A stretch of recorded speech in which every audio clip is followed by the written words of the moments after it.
April 24th, 2003. That was the day of my incident. That morning when I woke up, I had a gut feeling about a job I was being sent into.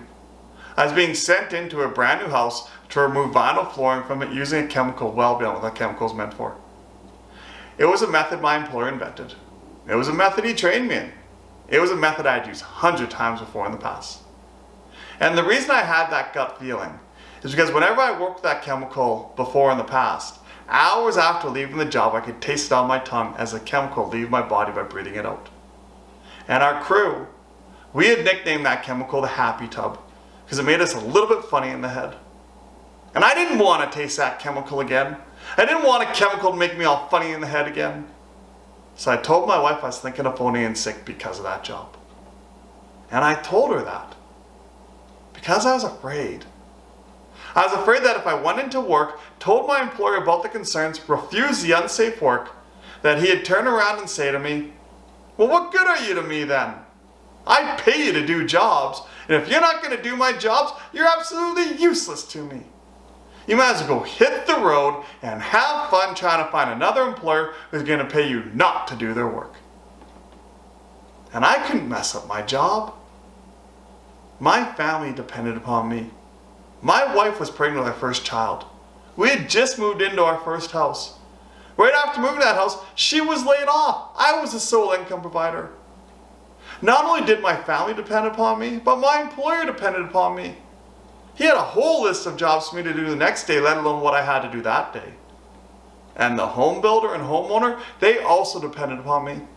There were all these other trades that had to come in after me to do their jobs so that the homeowner could move in on time. And all these pressures compelled me to do that job. So I sucked up that gut feeling, convinced myself I was going to be just fine. I kissed my wife goodbye, told her I loved her, and I went to work. That chemical did end up igniting. It burnt at 2,700 degrees Fahrenheit, 1,500 degrees Celsius. That is more than twice the heat of the average house fire. And in less than 20 seconds, I had received 3rd and 4th degree burns to 90% of my body. The hospital gave me a 5% chance to live. When I look back upon that day now, I question, why didn't I say anything that morning? It's not like I ever brought up a concern with my employer before. If I ever had a quality concern, I'd walk in, the job wasn't ready, I'd immediately call him up, tell him what was going on. From there, he'd either make a judgment call or bring in the trade that had to come in and clean up their stuff so I could do my job right. If I had an efficiency concern, I was given too much work and not enough time, he always said the same thing. What do you need? More people? Who in the crew do you want? More time? Tell me how much. I even brought up safety concerns with that chemical.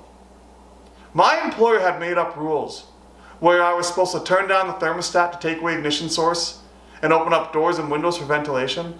I told him straight out I would not do that job in the winter because I could not follow his rules. I couldn't turn down the thermostat or open up doors and windows for ventilation.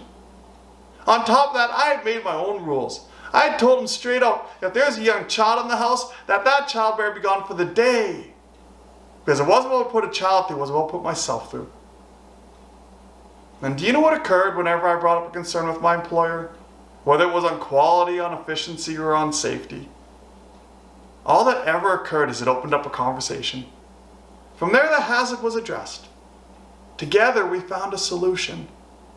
And then the job still got done. Now, I know as workers, when we hear we have the right to refuse unsafe work, that in our minds, it's saying that I'm refusing to do your work. But that's not truly what occurs when we refuse unsafe work.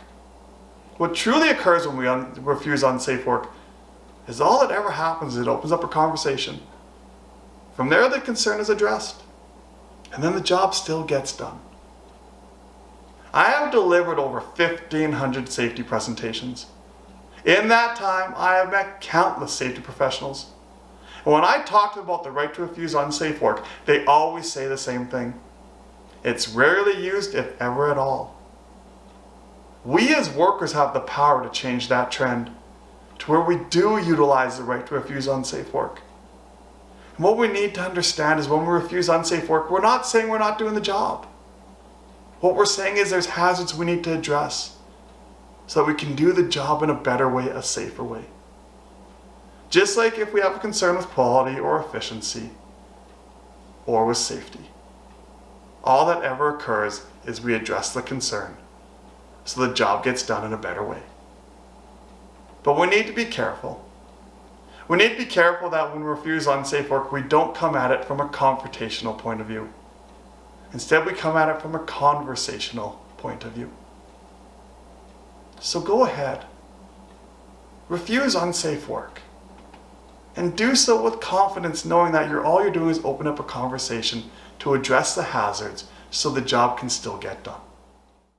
For more information on the right to refuse unsafe work, simply do an internet search and include the state, province, territory, region, or district you live in with the words right to refuse unsafe work.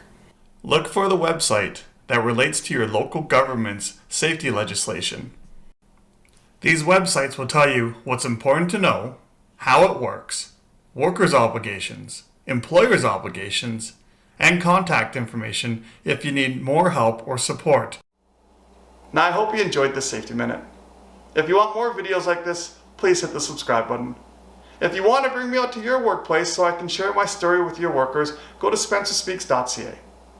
And until the next Safety Minute, stay safe.